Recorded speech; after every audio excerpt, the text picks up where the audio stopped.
Anybody here under 25? Raise your hands. Yeah. Okay. So guys, journalism. Because you guys missed it. Is you know how like you'll read an internet comment where like, they're like, bro spoke facts.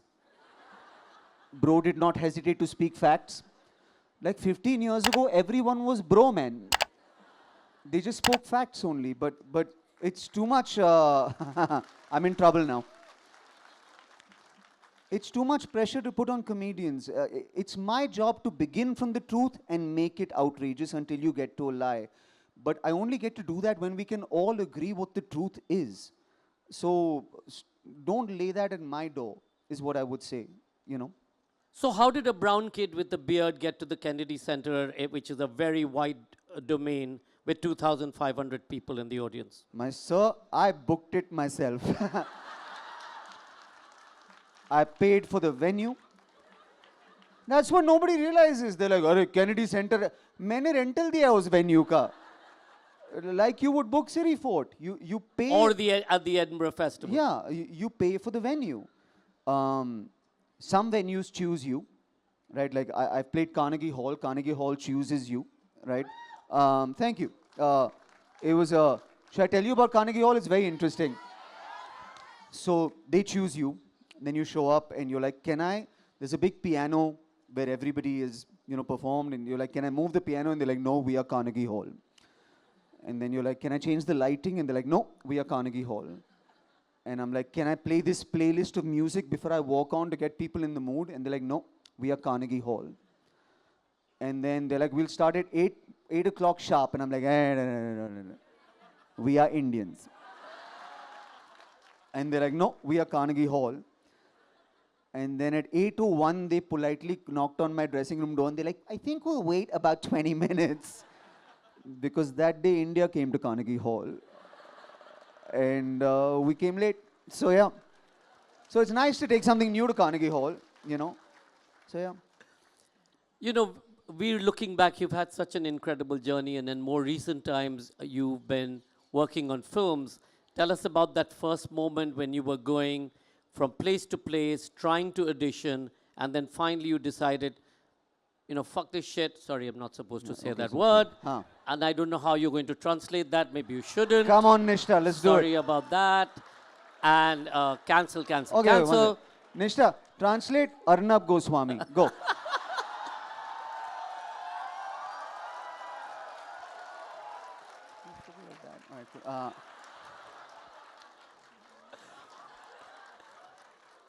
But then you decided to record something and go to every DVD store. Okay, there's a place in Delhi called the India Habitat Center, right?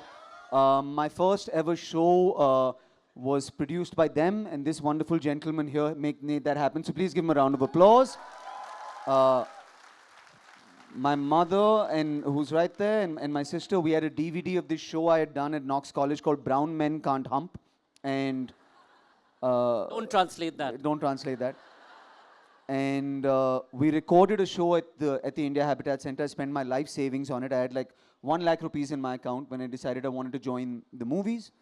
And I called that DVD Viragra. And I spent money so it looked like it belonged in a DVD shop next to, you know, whatever, a Spielberg movie, etc. It looked polished. And I walked from every video library from Bandra to Andheri, where I knew directors rented DVDs from, and said, here's 10 free copies. Make money. 1 copy went to Amir Khan Productions, got me Delhi Belly. 1 copy went to Yash Raj, got me Badmash Company. So I kind of skipped the audition line and shortcutted my way into the movies as such. And you also wrote for Shah Rukh Khan. I wrote for Shah Rukh Khan. Do you guys remember Imran and Ranbir hosted Filmfare? So me and 2 other comics wrote that. And then the following year, Shah Rukh and Saif hosted Filmfare, and we wrote that too. Writing for Shah Rukh is an interesting experience. You go to Mannat, and I didn't know the company that was doing the events, so I knocked on the gate of Mannat. And I'm like, mera meeting hai. And they're like, aap kahan se aaye? And I'm like, main Veerdas se aaya hoon. And we went up to his study, and it's this beautiful all wooden study. There are film fairs and every kind of award. It overlooks the sea. And I think some joke readings were happening, and he said, "What do you think?" And I'm 25, 26, and I said, "Sir, I don't think that's very funny." And for that particular joke, and in this moment, you've told the king that the material he's working with. And the lovely thing about that man is like, "All right, come on. What do you have?" And I stayed there for 3 days in Mannat. And the lovely thing about Shah Rukh Khan is he has this energy where he makes you feel like you are the only person in the room. That's what makes him a star, right? So he just focused on you for 3 days. He feeds you. He plays video games with you. I've said this in a million interviews. Did I play FIFA? Bro, I don't know, man. I'm sitting next to Shah Rukh Khan. I'm terrified, right? But I love that that's your question. Only guy I've seen where I can write a joke and he'll go on stage and do his own version of it and it's somehow better. I've written for everybody. He's the only guy who I'd give that honor. He's amazing. So yeah. One of the things that really touched me was your understanding or realization that about empathy and inclusivity. And it came from an incident where you tied up the watchman or the guard in your house in Africa and threw ice cubes at him. Well, both of you, both Trisha and you did it. And me. Trisha, you're equally responsible wherever you are. So we're naughty kids, and sometimes you play like cops and robbers and chore police and all of that stuff. And then it's largely my fault, but we tied up our driver because he was I think we were the chores. Very tieable. Yeah, and we were the chores and he was the police. So we caught the police guy and we tied him up. And then I chucked one ice cube at him. And then Trisha chucked an ice cube at him. And then we kept pelting him with ice cubes. Now, you're 6 or 5 years old. But you're very young to understand the power structure that you're still working with at 5 or 6 and how incredibly wrong that is. If you consider the space that Indians occupy in Africa, where we're kind of not white people, but still privilege-wise above the local population. Incredibly wrong. So I remember thinking about that again and again in later life, saying, I wish that I had done better. My measure of a good person today is how do you treat people with less power than you do. If they're an asshole to the waiter, if they're an asshole to the staff, that's not a person I want in my life. I think some of that comes from being that person. Trisha and you sort of fought a lot, but there was a time when you realized that Trisha was being bullied by a girl and you pounced on her. And what did you say? Well, okay, I was 4 or 5. And I think Trisha had her arm scratched up by this bully in the school bus. Trisha's 3.5 years older than me. I'm a brother, you know, and at that point I was like, which girl? And Trisha pointed on, I was like, ah! And I pounced upon her. What the story doesn't say is that girl kicked the shit out of me. She was a bully for a reason.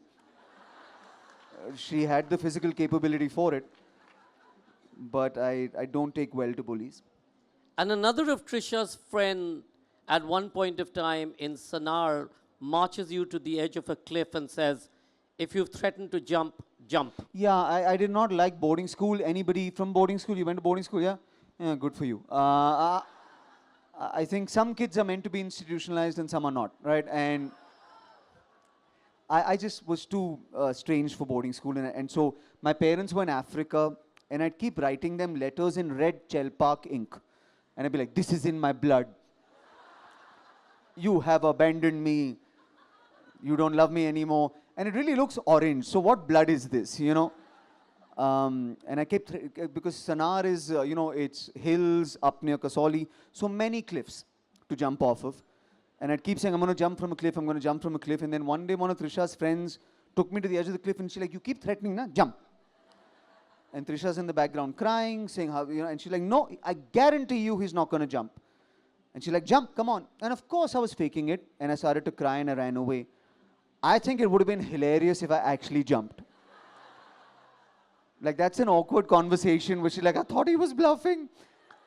But yeah. Where you weren't bluffing, Vir, is when you were really, you were done with school and you decided to fake an appendix issue and you allowed yourself to be operated on, which is roughly what your mother, I think that's the chapter after which your mother stopped reading the book. Well, look, it wasn't, I mean, you know, if you're acting, commit, right? But I one of my friends had his appendix ruptured, and it's really his fault. I asked him what the experience was like, and he kind of sugarcoated it. He was like, "Bro, I went to the hospital. They gave me ice cream for 2 weeks. It was chill." So one day I hadn't studied for a Monday test, and I went to the infirmary, and I was like, "It hurts here," because I had checked with my friend, and they're like, "Are you sure?" So I'm like, "Yeah." And then they gave me ice cream, and they admitted me. And then 2 days later, they were like, "Are you sure it still hurts?" And I'm like, "Yeah." And then they poked me, and I went, "Ah." and I kept doing that for another day. Cut to the middle of the night, they wake me up, and I'm in an ambulance on my way to Chandigarh to Santokh Singh Nursing Home. And now I'm lying naked on an operation table. And I'm 12 or 13, and the doctors are like, "It hurts, right?" And I'm like, "Yeah." And then I remember this like it was yesterday. They put the anesthesia mask on me, and these two surdy doctors, all right, and one of them was like, "Okay, Veer, count from 1 to 20. And I counted from 1 to 20, and I still wasn't passed out. And they kind of had a conference. They were like, "He's not passed out. Kya kare?" And he's like, "Pata nahi." And then he was like, "Okay, count from 20 to 1. So then I counted from 20 to 1, and I was still awake. And then one of them was like, "Veer, sing the national anthem."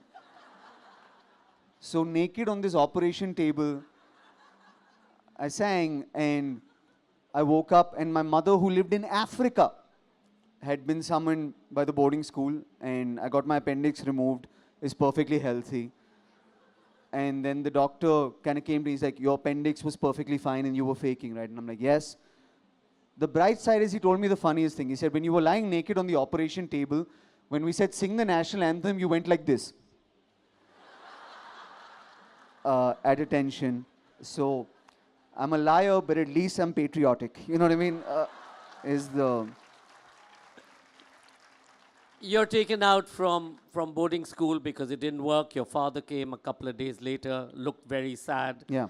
And you go and live with your grandparents. And you then go off to, after school, you go off to Venki.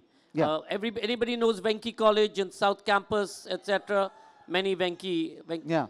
But it's where you go if you don't get into Stephens, all of these. Yeah. Well, the interesting thing is our eldest son, Aditya, got into Stevens but chose Venki because he said, "Stevens is too old shit. It's people like you. I ain't going there. Well, I mean... I'm going to Venki because it's cool." But anyway. Bad judgment is the Bad parents' fault, judgment, rather. But you decided you really wanted to go out and study somewhere else. There's a place on Kasturba Gandhi Marg called the USIS. And I remember going there every day for a year to apply to all of these colleges. And when I'm going to college, college in the US costs about $27,000, which is where my family is at the time, way out of our range. And this very sweet American lady comes up and she's like, "It's just not for some folks." I remember clearly thinking, who are these folks? Why is this out of reach? And I remember writing a letter. My admissions letter was called, "I want to drink from the fountain." Because in America, you had these fountains that if you push the button, water came out. Now this is 1995 in Delhi, 1993. We didn't have those fountains. We have them all over now. But I just remember saying, I don't know if I want to live in your country. I just think I deserve to drink from the fountain. And I resent that other people get to. And they gave us a $24,000 aid package because of that essay. And my father... And you called your parents at 2 a.m. Yeah, Or do you went to their bedroom at 2:30 I a.m.? walked in and said, "I'm in." And my father said, "Don't worry, we'll make the rest happen." Which again was tough for my family at the time. But it was, I went there on 95% kind of financial aid. So it's nice to be some folks, and drink from the fountain.